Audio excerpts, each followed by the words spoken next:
Okay, everybody, we're going to get started.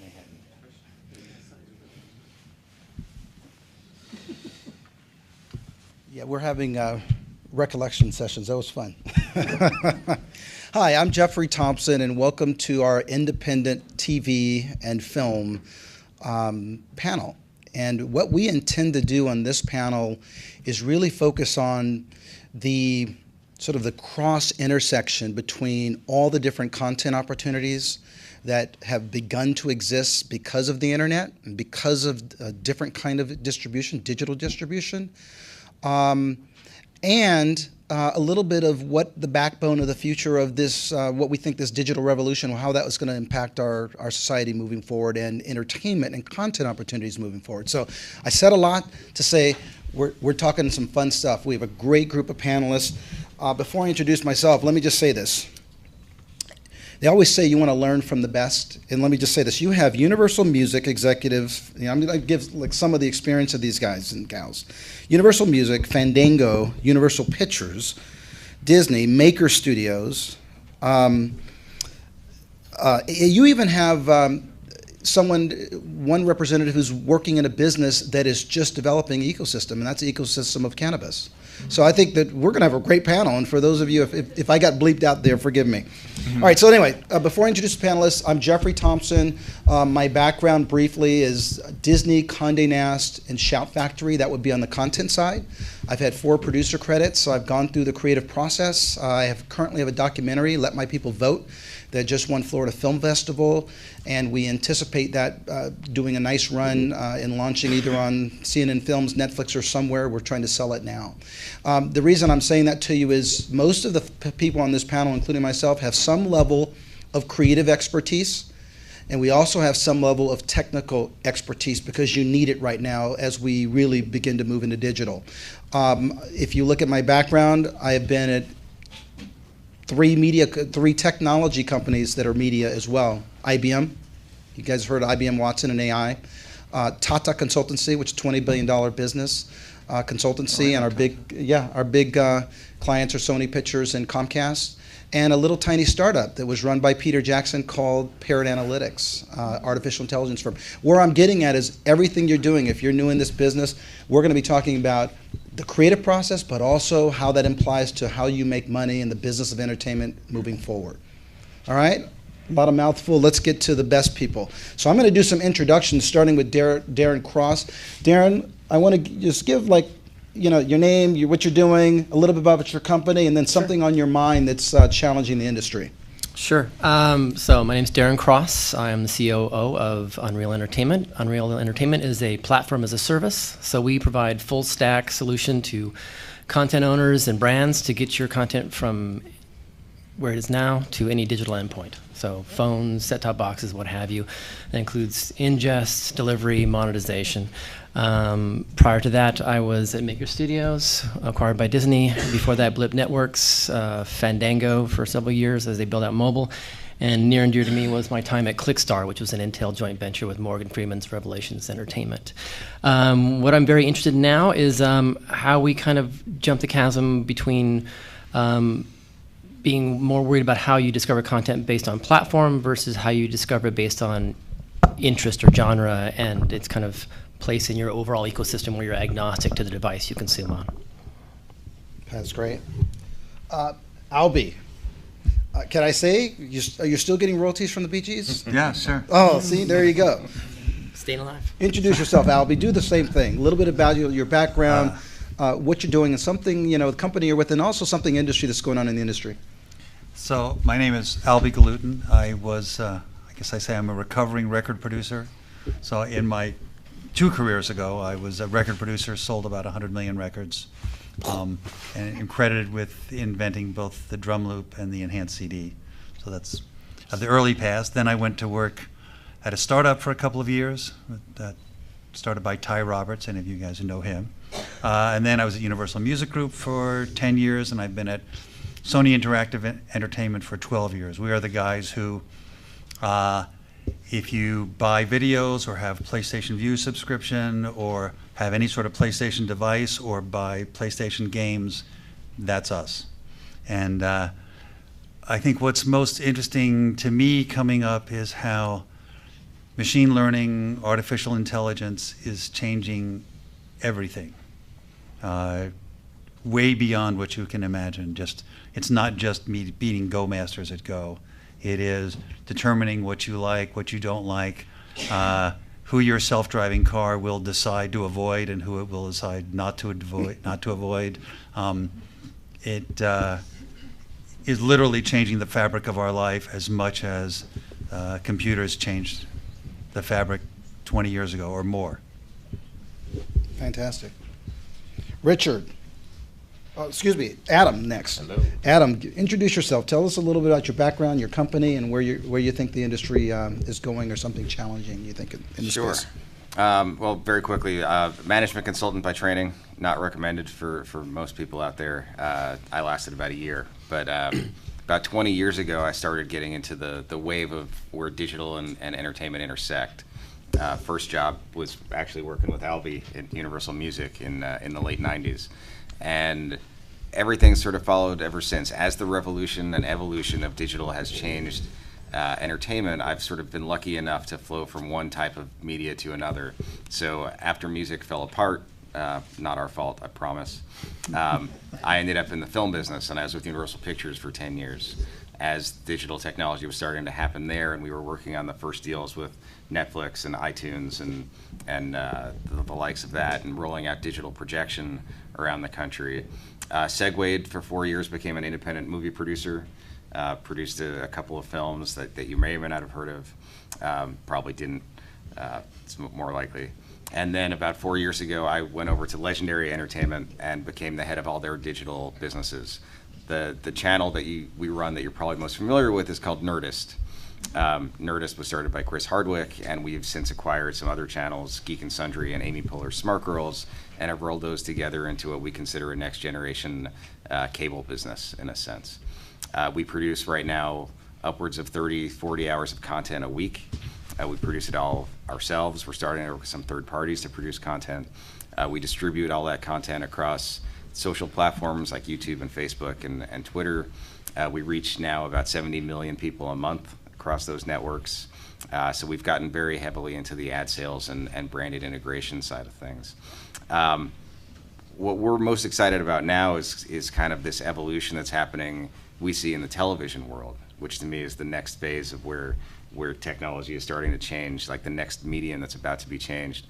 And it's the evolution of these digital channels merging with what were traditional cable networks, right? The likes of the TV lands and TNT networks, seeing how those evolve and become much closer to the things that we're doing, and how we evolve and become much closer to them.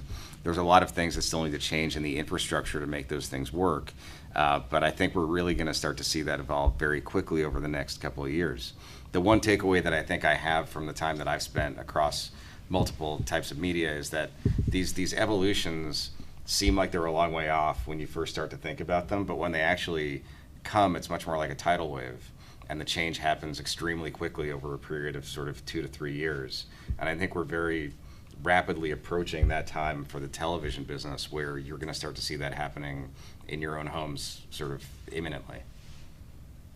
Just one quick thing. You said for 40 hours of content, and you had an interesting stat, from 5 minutes up to what?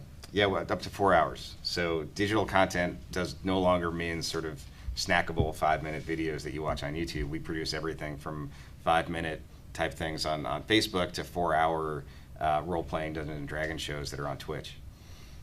Fantastic. You can tell this is going to be a great panel. Alex. Yeah. My name's Alex. I'm a record producer right now, actually. And I started cleaning the parking lot in the Universal Music Building in Santa Monica. And when I started working in hip hop, I started to sort of at the same time see the cannabis industry and the way that was becoming more and more mainstream and the way that was growing. And I became fascinated by trying to get the artists that I was working with involved in, possibly owning equity in cannabis businesses or getting, revenue shares on certain products and stuff like that. And through that, kind of was born the idea with a couple of my partners for this channel called 420 TV, which is a digital channel for the cannabis industry. we are very music oriented. Actually, we're producing a show for 2 Chainz right now called Rapper Go to the League, and you know, music is actually one of the things that are most important to us. But you know, I can talk more about all that stuff later. That's basically what brings me to this panel right now.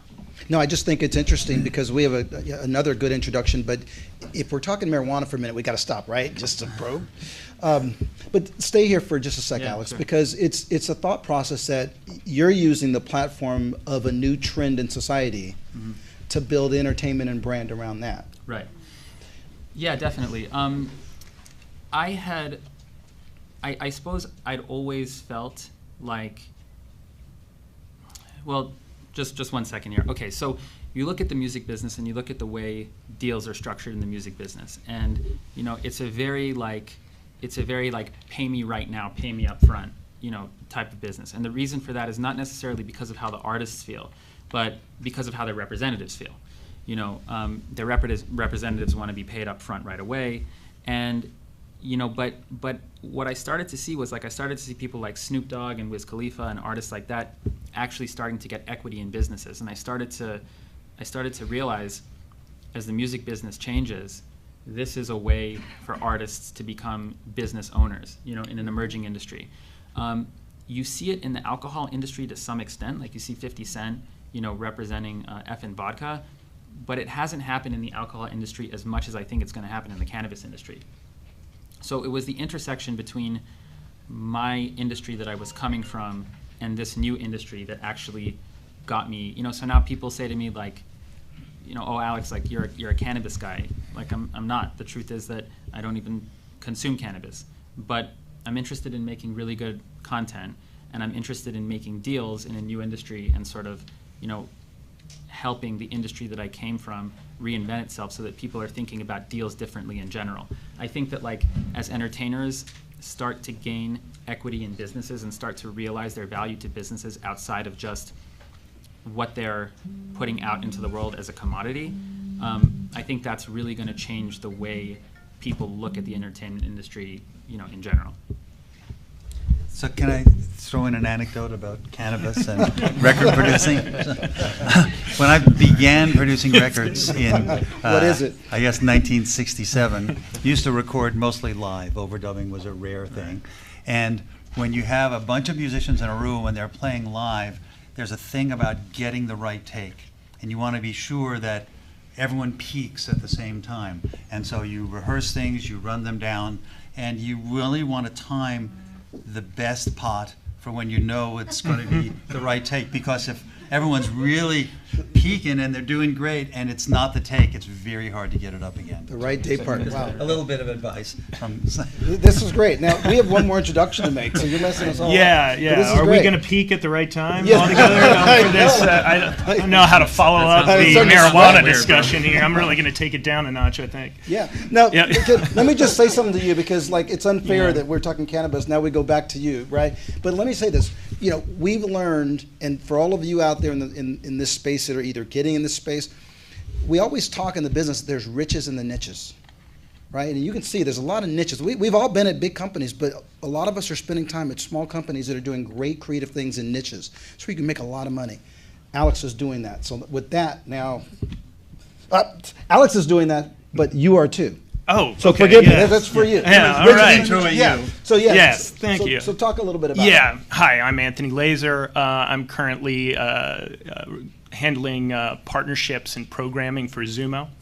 Zumo is a natively integrated OTT platform that's available in smart TVs like LG, Vizio, Hisense. But I originally got my start as a journalist and a writer. And my first job was with TV Guide, and none of the other writers wanted to do anything with the website. They thought it was minor league, and they wanted to all have their byline in the print. So I was given a lot of leeway to learn how digital content is delivered, how to make a website effective, because no one else wanted to do it.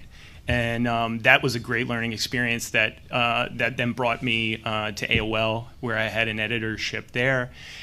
And again, it was an educational process of learning that people were less interested in reading our longer form articles that we were creating and more interested in the video. And I also noticed the CPMs tended to be higher for in-stream advertising than for display advertising, so I started moving into, hey, can I get a budget and try and put together some video, and that was a great learning process as well. And so I worked for both the men's lifestyle group and the women's lifestyle group on video strategy there at AOL. After that, I went over to Dailymotion, which is a French video platform, and they wanted to grow their US audience and start to have some more premium partners. It's a predominantly UGC audience, that's user-generated content in the US. And so I worked from there for a while and helped with the acquisition by Vivendi. That was made in 2014, I want to say. And then this opened up with Zumo, and the reason I went over to Zumo is it's really interesting right now the way the short form digital and traditional media is starting to really blend together. So our partners are everyone from traditional companies like NBC Universal, like CBS, like Fremantle, to digital companies, the Tastemades, the Funny or Dies. And what they're all trying to do is navigate their way through this new sort of MVPD cord-cutting world, where basically, cable subscribers are continuing to drop, and people are trying to figure out, okay, what is this business going to be? What is TV going to be? Over the next few years. And in a way, our TVs are kind of becoming a lot like our phones in that they're a mixture of apps and different types of viewing environments. And so one of the things that's been interesting is just seeing how lean back digital content has been changing to adapt to that world. So that's something I'm excited about over the next few years. So, but the money, I think you're bearing the lead on this. You're taking connected televisions, plug it in, Yes. connect it to the internet or to the Wi-Fi, and content just comes with the television that your team has put together that's streaming. That's correct. stitched. And the TV companies basically advertise that way, where if you buy this TV on the box, it says you get 140 channels for free. So we built this custom MVP-like digital environment for LG called Channel Plus. And we serve the advertising against that. The business involves sharing revenue with the TV manufacturers as well as the content partners, and we found that it's a lot easier to be a native app that is immediately available and accessible in these TVs. On Vizio, we actually have a button that says Zumo on it. So to drop that threshold to a point where it's immediately understood how to navigate into that environment, and then it is to try and be successful as one of 5,000 apps on Roku or Apple TV. Can I ask you a question? You can. Sure. Do you guys get the customer ID? So if I get your app, I'm signed up with you, then I go to another TV, and you know my preferences, and you know my stuff. And so we are actually working with a company called Crux that's part of Salesforce that starts to give us more of that data. At the beginning, we had very little data that we were getting from the TV manufacturers, but we've started to actually, based on the information about the customer that we get back, we've been able to customize certain environments. So for instance, the Weather Channel gives us 150 feeds from different regions of the country. And basically we get when someone buys an LG TV, they have to give you their zip code when they're setting up the network on there. And so then we use that data to selectively, as soon as they navigate to that channel, it immediately populates to the Los Angeles feed if you're in the Los Angeles region. So we're actually building product around the data we're getting back. Right. So, but do you get individual customers? So, like, if I use your app on the TV, I can sign up with my email, and then if I get another TV, I sign in. You have my. That's one of the things that's part of the strategy, is having the threshold low enough where the environment populates immediately when you go into it. So you're not actually even having to put in your email or a password or anything. That's what Crux is for, right? Yeah. Right? All right, so let's go into this, because this is good, because what he's talking about is all the underlying analytics that over time will drive the business. I want to ask the audience a question, just quick one, because this will help us tailor to you as we're going forward. How many of you are creative either artists or creative content producers? So a whole lot of creative, so that's good, and how many of you are on the distribution side? All right, so about 2/3, 3/4 are content creators. So this is great, because you have content creators and a bunch of experience on. I want to go to you, Adam. Sure. And I want to go to you mainly because, one, you're president of a network. Two, because you're president of a division of a company that's been going through some changes. Legendary's got some great films, but you're the head of digital. And digital's going through changes. Can you talk a little bit about like what's keeping you up at night in terms of either whether it's viewership, I don't really care what it is. What's keeping you up at night from a content perspective? Everything. Everything. I mean, we have all the same challenges that a traditional content producer has, right? I've got to make deals with talent, and I've got to deal with agencies, and I've got to deal with the physical production of actually getting things done at lower budgets than most people actually can even imagine.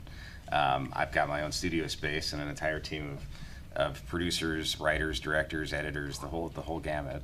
And then I've got to deal with making sure that content can actually get viewed on the platforms that we're putting it out on. So, you know, if Facebook changes their algorithm, or Twitter changes the rules of how you upload things, or YouTube changes how the metadata gets surfaced, these are all things that we deal with and have to worry about on a constant basis. There's nothing consistent day to day. But the things that I get most concerned about is honestly just figuring out, are we doing the right things to continue to grow the company, right? We are, all of us are in businesses that are growing at pretty astronomical rates, some of which is due to things we're doing, a lot of which is due to just adoption that's happening out there in the ether in terms of how people are consuming content and how generations are evolving. But for me, it's really just trying to think about, are we putting the investments in the right place? Because the investments are not just, what's my content budget? Like somebody, you know, at a traditional cable network, how much am I spending on content? My investments are in technology, in content, in other kinds of resources that we have to really be sure we're pinpointing as well as we can. So analytics comes into play with that a lot, right? We actually have an analytics team. I've got 3 people who do nothing but sort of crunch the data that we're looking at on a day-to-day basis, and that's not just sort of who our audience is and how much they're watching, but it's what kind of content we're making, it's what platforms are working, it's what time of day does the content work, is the content the right length of time. There's kind of no limit to the number of things you can be looking at, and hopefully you've got really smart people in that group that are helping sort of point you in the right direction so you can make a final decision on things. But yeah, so short answer is everything. No, that's great. I'm glad you tied the analytics in too. Albie, just a quick one. So you've been around the business. You're at a major network. You have a parent company that you have to deal with. But let me go through it with you briefly. What are the sort of the broad holistic trends that you're seeing? That any gaps that are sort of those bottlenecks that are keeping us from really moving to the next level? I think that one of the major trends is empowerment of individuals. So we are going to be in a place in the next few years where anybody in this room can make a film, and pretty soon, with very little resources, make a film of sufficient quality to be shown in a theater. And how we adapt to that, whether it's that we end up getting great at making 4-minute films that are, I mean, we've all seen some pretty amazing 60-second commercials. So I guess you can do something incredible in 4 minutes, to where you are giving people the opportunities that they never had. So I think everyone thinks that Steven Spielberg was amazing, still amazing, but he had opportunities that others did not. And as we move into this world, you'll be giving those same opportunities to everybody from Mumbai to, everywhere in the world. So there's going to be a tremendous democratization of opportunity that we need to figure out how to channel and how to monetize. So coming back to AI and machine learning, how you find that content and how you get there first and how you monetize it, and hopefully how the creators get paid and have real careers and are not just taken advantage of. Can any of these artists learn, and this is for everybody on the panel, can any of these artists learn from what happened with music? Meaning going from an album to singles business to now, alive? Yeah, everyone should learn from what happened in music. It's the same thing that happens in every business. We talked before about how it happened to Kodak. You can't, we knew that music subscriptions were coming. We knew that album unbundling was coming, but we were not Luddites. We were like, nobody wants to hasten their own economic shortfalls. You don't want it to come any sooner. So there's an incentive to keep things going slowly. But the new world is happening much faster now than it was even then. And empowering the future is there'll be different business models, different revenue opportunities. We need a beer to really have this conversation. Have some cannabis. Yes. Darren, Yes. you're in the business. I want you to get in on this question because you're in the same business where you have a platform that actually allows more artists, more content creators to be able to enable them to sort of, what else the word you use, democratize and get content out over a platform as a service. Yeah, we do that. We're not quite to the grassroots level of every individual creator, but we cover a pretty broad spectrum. We make it easy for creators to do what they do, right? Create content and maybe program, but they don't need to worry about the details of ingest and encoding and transport. And we can even help with marketing, and we're very skilled at monetization. So we provide a full stack of solutions that let you focus on your business while we help you get content to consumers. So there is a great democratization of content. It comes with a pain point as well, though. So when you have like a YouTube situation, you have a lot of creators. It's hard to stand out. It's hard to be surfaced. It's hard to be noticed. So that's something we're working on as well. We have what we refer to internally as kind of a content marketplace, where we take content and we use it for a lot of purposes. We can help content owners monetize in other platforms or other areas by sharing that content with other brands in a smart way that the creator has control over. But that also can be a calling card or marketing, free advertising type of thing, where you can build your own brand in the broader context of an ecosystem that's thriving by genre. That's great. Alex, I got something for you. I was thinking, we've been poking a little bit of fun, but what you're doing is, I think fundamentally interesting for a couple of reasons. Why I was thinking about the fact that if you go back to the 1950s when television really was invented, Procter & Gamble was buying out day parts, and that's how we got soap operas. They were doing almost the same thing, right. Taking their brands and building an ecosystem around that. Can you talk a little bit more about opportunities in particular for even content creators like some of the people here, the type of content you're looking at, how you're going through the green lighting process? Just maybe give some flavor there. Yeah, sure. So when we started our network, the reason why we started it is that, well, the reason why we thought it was going to make sense to invest the money and the time in starting something like this is that we looked at what were the other types of cannabis-related media platforms out there. And we saw Vice, and at least I felt like a lot of the content that you see on Vice is either pejorative about, it's pejorative about cannabis, it's pejorative about, drug use in general, or it's like an expose documentary style, kind of thing. It wasn't exactly the type of stuff that we wanted to make, even though their content is high quality. But there was then you go on the internet and you see all these other cannabis-related, channels, and it's very poor, low-quality stuff. We didn't, a lot of it is like stoner-based material. We didn't want to make that kind of stuff either. Nobody who is, and here's one thing that I've come to learn, is like people who are in the cannabis industry and are advocates for the cannabis industry are very number one, they're very savvy about their industry. They don't want to be called a stoner. They don't want to be told that what they're doing is wrong. They don't want to have content that is supposed to speak to them portrayed as like very low quality stuff. They take their culture very seriously. They take their work very seriously, just like anybody else does. And I think that's kind of a misconception that people on the outside have when they look within the cannabis industry. So we, to be 100% honest, we're not exactly sure when we started what type of content like what specific topics were going to be interesting to people, but we decided, okay, well let's produce a show about some of the medical advances that we're seeing within cannabis, and we started researching that.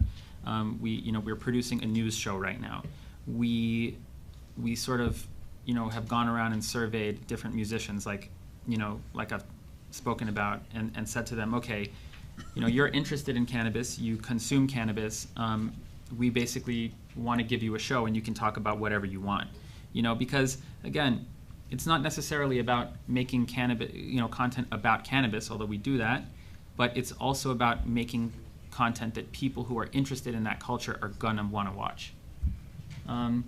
So as far as the greenlighting process is concerned, number one, it has to be really high quality stuff. Like, we try to shoot everything that we make in 4K.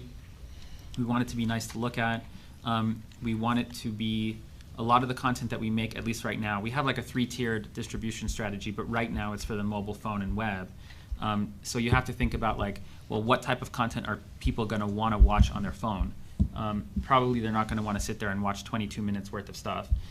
So you have like 5 to 10 minutes, and in those 5 to 10 minutes, you have to tell a real story. Like, that's always been the most important thing to me, is telling a real story. Not just like, here's how you here's how you cook with cannabis or whatever. Like, you can find that stuff, it's out there. But we want to make content that is really meaningful to people and that's going to be engaging to people. So then, talk about a little bit of the advertisers. So do you bring the advertisers? We started a pioneer program for advertisers. We basically said to our advertisers, okay, you can advertise for us. We're not going to charge you anything for 6 months. We have like over 30 accounts right now.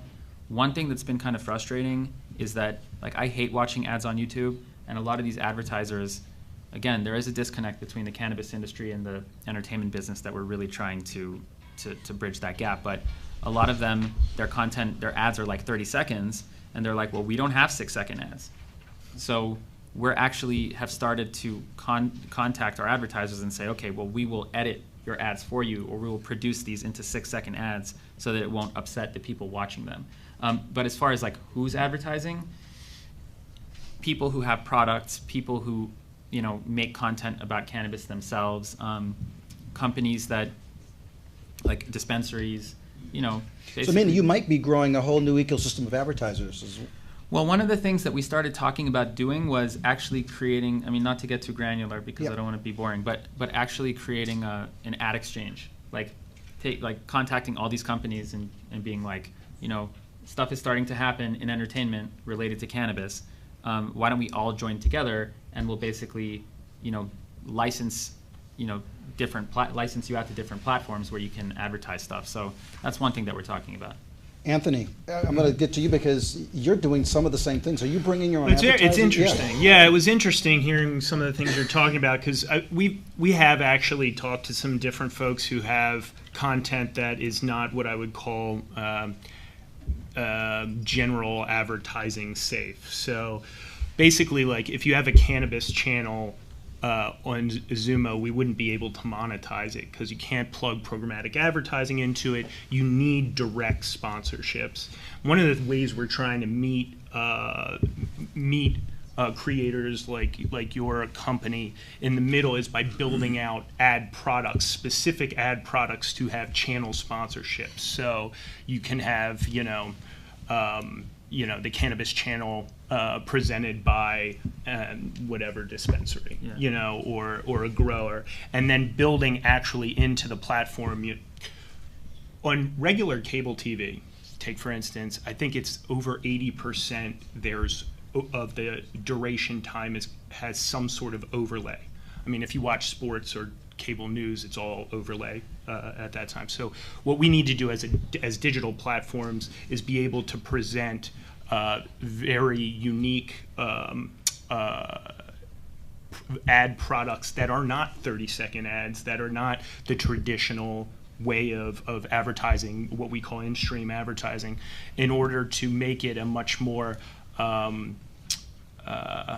smooth process of inserting sponsorship rather than jarring the user out of the content and then trying to bring them back in.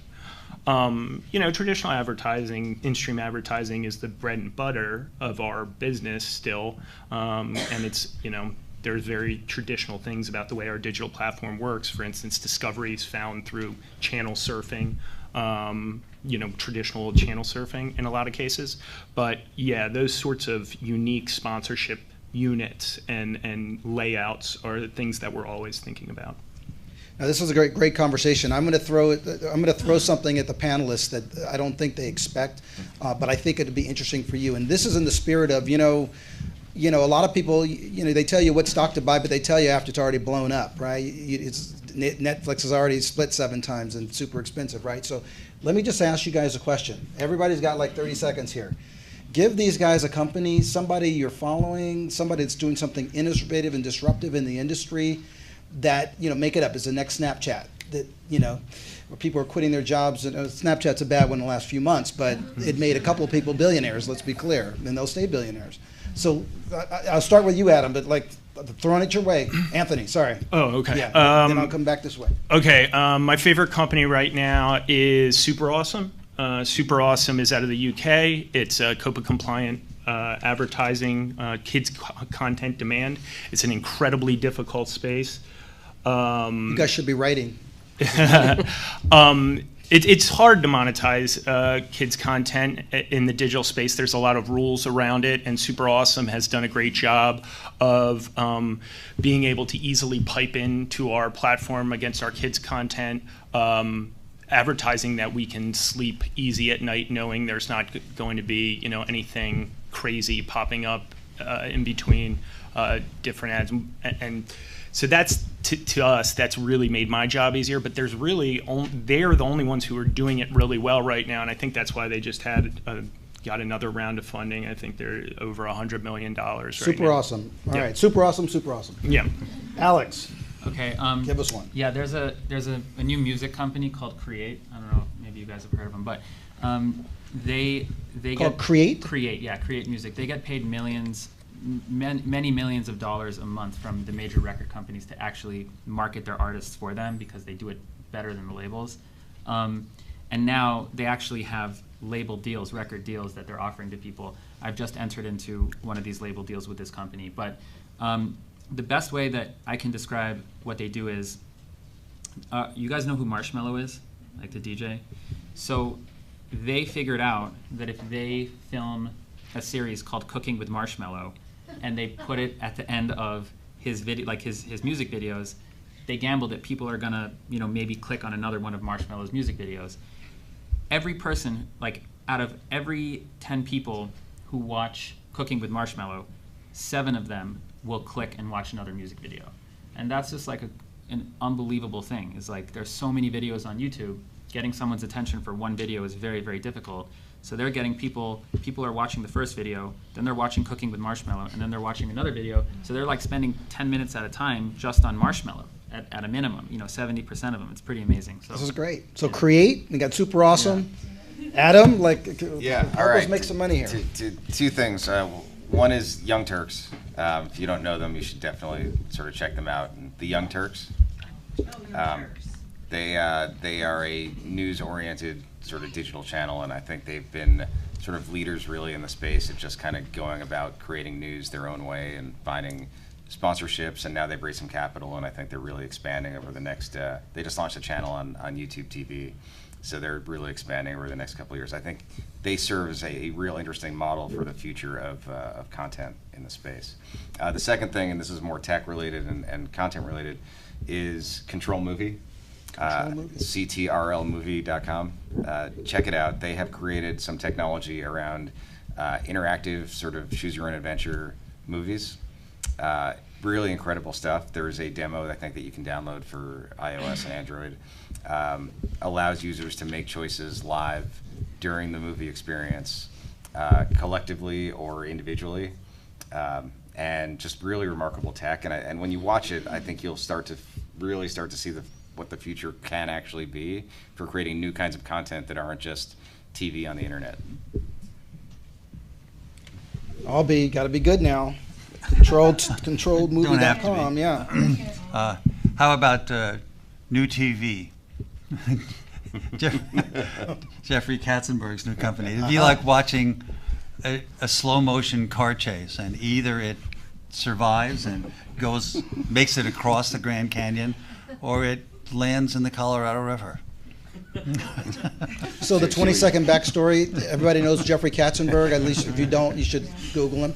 But, you know, president of Disney Animation, started DreamWorks with Spielberg, and you guys get it. Just sold DreamWorks, made a bunch of money, and now he's taking some of that money and starting, you know, what did they raise, 800 million? 800 million. And we were all betting on whether that's good money or not.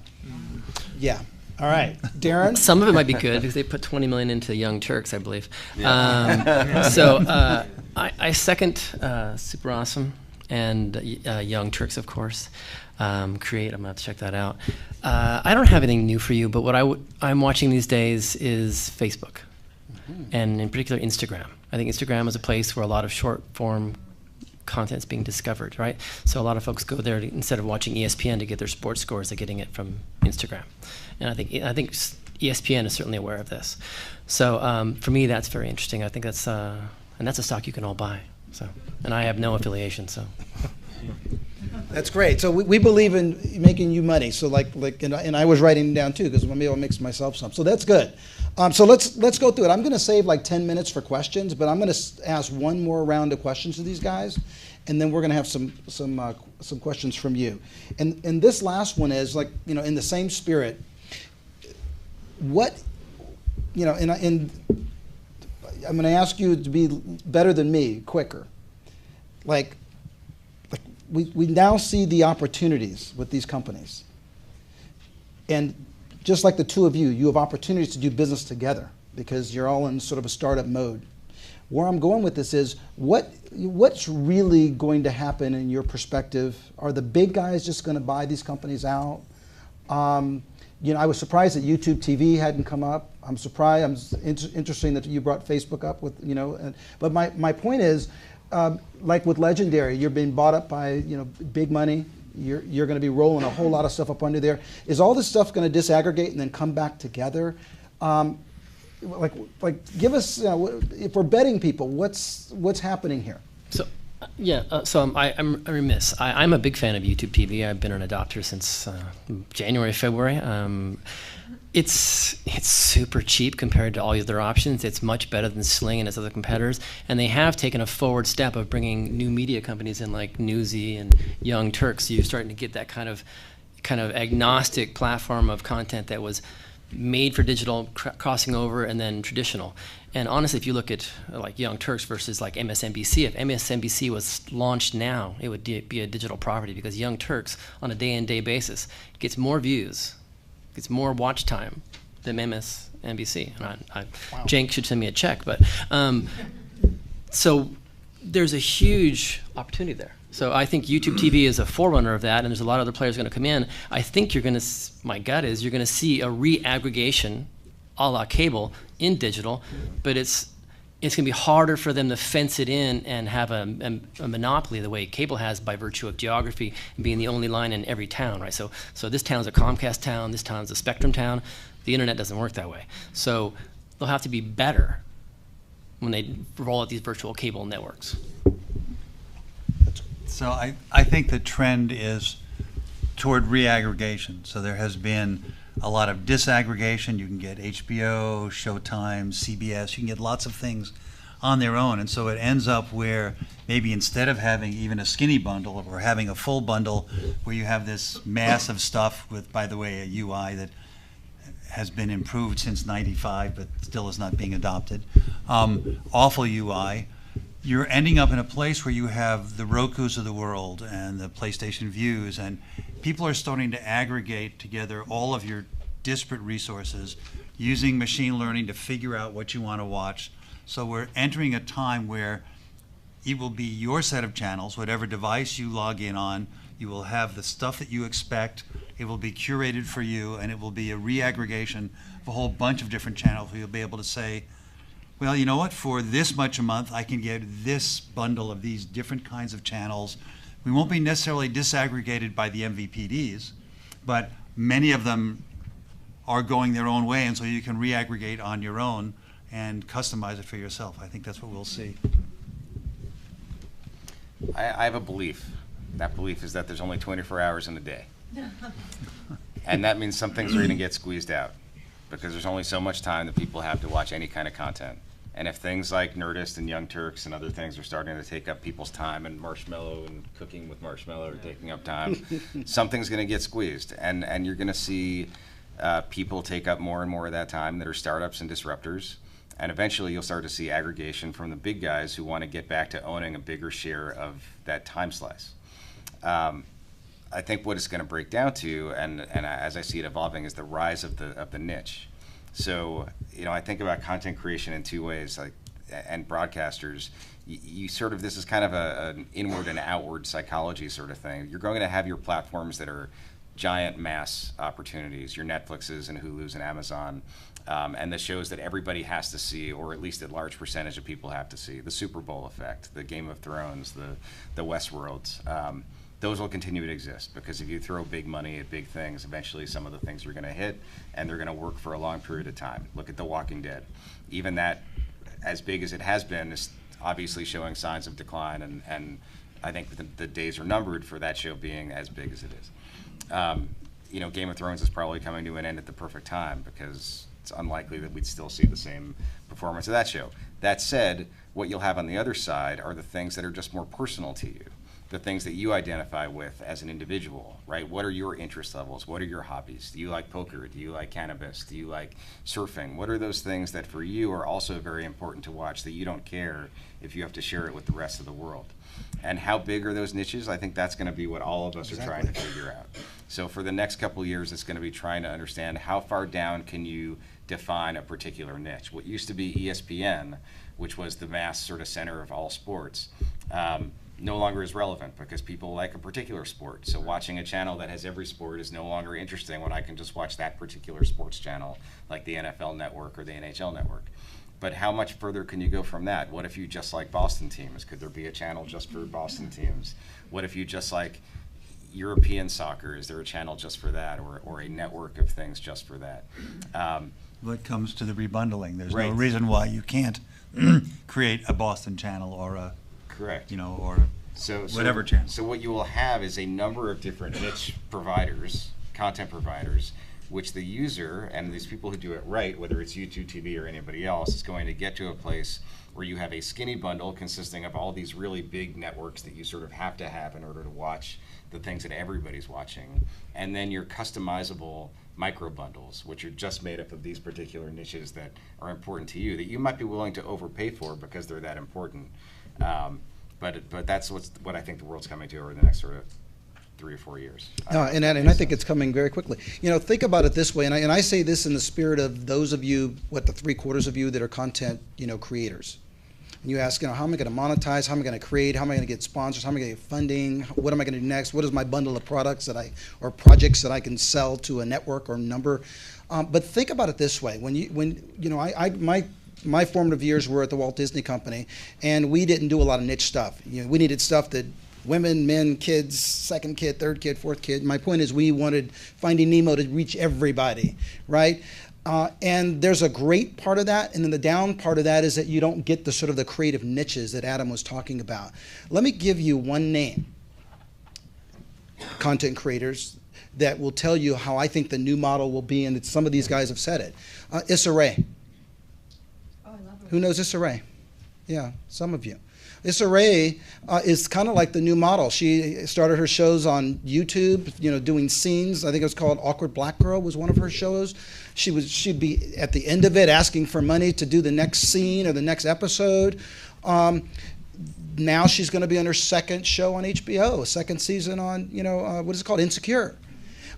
Every content creator now has ability to create their own brand, their own platform, much different than just 20 years ago when your content needed to perform. If it needs to be American Idol, 8 o'clock, ABC, boom, needs to bring in 30 million viewers. You can have content that could be more diverse, more niche, more personal to the people that want to see it. And therefore, if you do it right, advertisers love that. They'll pay more for those niches. And that's the business side of it. Just recognize that the more of a niche you get into, the more you actually do need to get money directly from your audience. There is a scale at which advertisers just don't care. Yeah. So You have to That's You have to tap current. into the That's passion. current now. But I think in the next few years, what we'll see is it's kind of like how I envision it is think about your Netflix and how it refines the algorithm to where it knows exactly what you want to watch to keep the time down that you're actually searching. I feel like that sort of aggregation that Albie was talking about is going to continue to a point where you will have profiles that can be purchased, and then there's an AVOD piece to it where the CPMs will be high enough. What's that AVOD advertising- for these people? ad monetized platform as opposed to an SVOD platform, which is what Adam's talking about, which you pay a monthly or a subscriber fee for. I think once you get into this next few years where we're going to be able to refine profiles to a certain point, you are not going to be searching through a mass of things that you don't want to see. It is going to be perfectly tailored to you, and that profile is going to be extremely valuable to specific advertisers.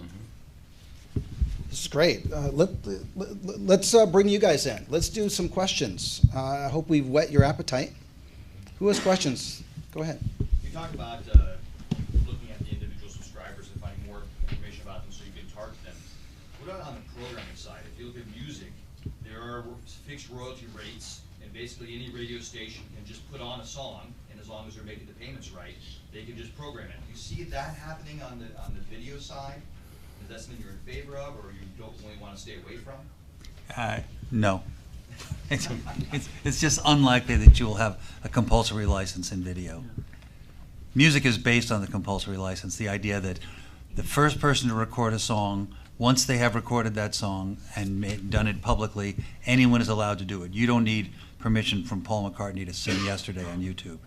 So it's the fact that music is redone and reformatted so often like that means that there's the necessity of a compulsory license. So a compulsory license means you have to let anybody play it if they pay the statutory rate.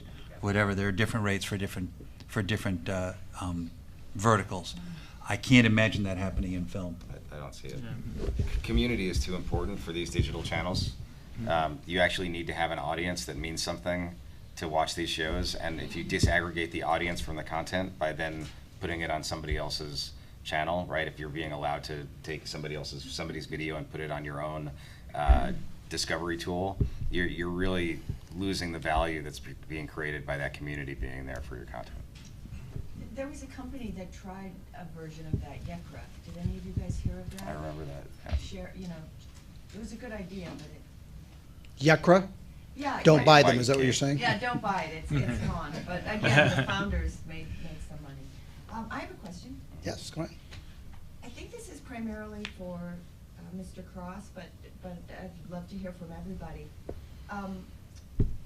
Those of us who are feature film producers, and if there's a film that we're, like, say it's had its U.S. release and we're in the throes of getting foreign and we haven't sold any territories yet, is it conceivable that we could do like a world premiere, something exciting on your channel and monetize it? On our platform, yes. The partner, you perhaps, would have to build a channel, and then you could have worldwide release at whatever methodology you choose. Studios, probably not likely to jump on that bandwagon right away, because theatrical has a lot of purposes besides a revenue stream. But yes, conceivably, yes. Sort of backwards order, I think that often you end up funding the film by selling the foreign rights before you produce it. You didn't have that opportunity? Well, actually, that model is changing. Yes, she's that right. model is really changing. Netflix has really kind of ushered in the change to that. And this is a film where we got an incredible Netflix deal, but our exclusive streaming on Netflix just ended. So now we're looking at other, and it occurred to me that this could be kind of interesting. So that's where niches come in, right? So Netflix is notorious now because they buy, and they buy up front, and they buy for a good price, but they take all rights. So that kind of forecloses your international opportunities. But then they only hold it for a period of time. Then you get it back. So then if you can program it and release it on a new platform and treat it like a premiere, the way TNT does when they finally get Star Wars 3 years later, right? In case you didn't see it the first 3 years. It's premiering now on TNT. But then you can build around niche audiences, then you can start to program and then monetize, and there's really an opportunity to have a very meaningful monetization window post Netflix. Right, and by the way, we did keep international out. It was just US Netflix, so that's why it's coming. Good for you. To show you how fast things are changing, I got you. To show you how fast things are changing, I'm amazed it took us almost an hour for Netflix to come up. And what did they announce? Just they're creating 86 movies this year, and Deal with the Obamas. there you go. And then and even more than that, what did Amazon do? Just hired their new head of TV production. I think it was announced yesterday or today. I mean, things are moving so fast that we don't. Wait, House of Cards, wasn't that Netflix? Yeah. Lionsgate did it, but it was Netflix, and everyone's like, "Wait, Netflix is doing a show now?" That's so the market's moving rapidly. I'm going to get you next, but let me get this lady here first, 'cause she was there. So this is kind of a, I don't know, an out there question. Niche marketing, niche programming is great, but none of my friends watch Issa Rae. None of them, except me. My manager has African American clients, and she still isn't watching Issa Rae. And how do we keep this from being completely isolating so that it isn't just blanking? Well, it's funny you say that, because I don't disagree with you at all. But what I would say is, I think it was Albie who said it earlier, and then Adam was backing him up a little bit. That's where your analytics come in. Your content producers know exactly where that target is. You needed to market to everybody too, and marketing's expensive. So if you can find niches, and you can find that niche, you can make some hay in that niche much less expensively, right? Yeah. Think about it still this. takes time to build awareness too. Yeah. I mean, that's not going to happen overnight. Exactly. With things. So I mean, with Issa, she's moving now. I think she has a music project that she's going to help cultivate new artists. So she, like other folks that have come before her, Oprah didn't just become popular overnight. She had to work, as a local reporter and then build her talk show slowly. So it takes time for a brand, i.e., a personality, to grow that kind of massive awareness. It still is a, Plus, still the same. there's a lot of audience factors, right? So, just because she's black doesn't mean that every black, viewer of content's going to tune into what she's doing, right? I mean, age, your educational background. There's a whole bunch of other factors, psychographics that tailor you for a certain type of content. I'm sure there's a lot of young women of different ethnicities that are more tuned into her than, say, somebody 20, 30 years older, and that's something you just can't separate. I gotta say, I mean, this is not going to be very popular, but it's already here. Like, the fact that we all don't know about certain things doesn't mean that they aren't already huge. We have an entire generation of 18-year-olds who grew up watching Minecraft videos and didn't even think about watching cartoons on television. Or Roblox. And as a result, we have Twitch did something like 60 billion hours of content watched last year. That's not people watching Cheers on Twitch. That's people literally watching other content that nobody in this room is probably most likely creating. That's something completely new, and that's not going away. My son is. That's all new things. They're watching people play Fortnite. They're playing it themselves. It's already here. So the average age of network television right now of viewers is like 57 years old. Right? That's not getting younger. There's no way it's going to get younger. That's just going to continue to age out until it goes away. So unless they figure out something completely different, like acquiring some of these digital companies and getting into that space, that's the world that we're all going to be living in the next 15 years. Well, this comes back to the question of nichification, in that if you have somebody with a small audience, but the audience is very dedicated, they're of more value. And it's just a question of finding that audience. So you don't want to put your ad on the Super Bowl. You don't want to have to pay to have 12 million people see your ad. You want to have the right 100,000 people see your ad, and then they will generate revenue appropriate. Promise to get to you. Hi, my name is Angela. My question is for Alex regarding the Cannabis Network. I know this is a rapidly growing industry, millions and not billions of dollars at this point. What are some of the target area when it comes to advertising is investing in branded content and actually having their brands integrated into some of the content that may be on your platform? I mean, I think that it's no different from what you're seeing in any other industry in terms of branded content. I mean, I represent record companies right now, and like, you know, one of the biggest thing that they're always asking for is, you know, well, you know, what brands do you think like would want to be in this music video, right? Because, you know, they're looking for ways to offset costs and stuff. So I think that the cannabis industry is going to be no different. I think that products that people right now have never heard of before are eventually going to become mainstream because of branded integrations. One thing that I wanted to say on this note, though, is, and it also ties into a question that was asked earlier, is that within the cannabis industry, like when you look at aggregation of media content, one interesting thing that happened was we actually, I mean, we've only been around for 3 months, but we actually received an offer for acquisition. And the offer that we received was not from a media company, it was from a cannabis grower company that is about to go public on the Canadian Stock Exchange.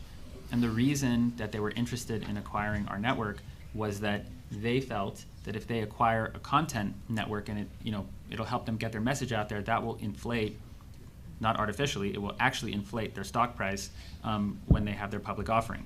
So now it's like there's this whole like other world of people who are trying to get into the content industry, you know, the entertainment business, to try to get their message out there and proliferate their products and stuff like that. So yeah, it's been pretty interesting. This is great. This will be the last question. So that means it's got to have a hurdle of good.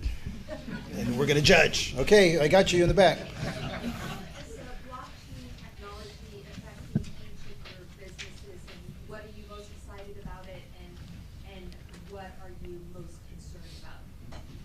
Short term or long term? So, blockchain is great. There are, ignoring cryptocurrencies, which are sort of irrelevant to our conversation at the moment, they are about a distributed ledger. And so there are issues with the distributed ledgers that are, on one hand, they're really great. You have something that's authenticated and is viable. On the other hand, you do need people to keep it up. So you can say, I'm going to have a distributed ledger, and I get, for example, all the record companies to support it. But if they lose interest or they decide they're not supporting it, and you don't have components, there is a risk of distributed ledger becoming undistributed. But in general, the idea of having a distributed ledger where you can, if you're a content creator, you can log in and have your relationships enshrined in something that's secure and is persistent, and you add to that the automated contracts that they have, where you have an electronic contract where you said you have enshrined my royalty rate, and anyone who uses it. Google Smart Contract. Well, yeah. Yeah. But not just, and in general, blockchain can use smart contracts. But I think that it's will be quite a while before it's fully integrated, because the reality is that contracts are not simple, and they are often intentionally vague, and we all know lots of lawyers. Some of us maybe are lawyers, and it's not, you don't always, it's not just, if you get one, you get A, and if you get two, you get B. Contracts are never that simple, and so it's a great and exciting thing, but I think it has a ways to go before it's going to influence most of the people in this room's paycheck. Anybody else, Adam? I am generally uninspired by the over-sensationalism of blockchain in the universe at the moment. However, there are use cases for digital content ownership or digital rights ownership that I think are pretty inspiring. So those use cases haven't quite been defined yet, but the idea that somebody could be playing Fortnite and use a particular thing in the game and then have the actual ability to sell that particular thing, that actual set of ones and zeros, to somebody else, and it is identifiable as an object in that game so that it can then have value and be transferred in an exchange. That's interesting, and the use cases of that can be pretty interesting. You know, for people who create photographs, to be able to sell their photograph, and actually somebody can own that photograph recreates an exchange and the possibility of somebody to make a living off of that business, which doesn't involve suing people who accidentally use that photo, which is kind of what that industry has evolved into over the last, I think, 5 or 6 years. So look, I am hopeful for the technology itself, but I'm sort of like, I don't want to see a lot of people lose their money over the next couple months in crazy exchanges. Well, guys, and before we close, I actually think that did pass a hurdle rate because blockchain is going to be on our minds. I will just tell you that since most of your content creators, Adam hit the rights issue, and that is it's going to be a huge issue. It's going to stay a huge issue. I launched a digital channel with James Brown, with Universal Music, so UMG, and his estate. Our hardest part was collecting royalties. Our hardest part was trying to do deals, and we had a small team, and we're trying to do deals all over the world with a small team. If I had a technology like blockchain that I could do the smart contract, the German deal is done, all of it's done pre-up, and whoever accepts it. And so for small content creators, it might be an opportunity that disrupts the marketplace because you have a vehicle to go international in a way where you don't need an army of attorneys. So that's my 2 cents, but I think it is over sensationalized right now. Guys, please give it up for a great panel.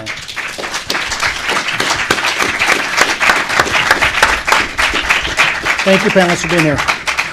Thank you. Pleasure. Albie, great to see you. For sure. Good to see you. Oh, yeah, of course. Hi.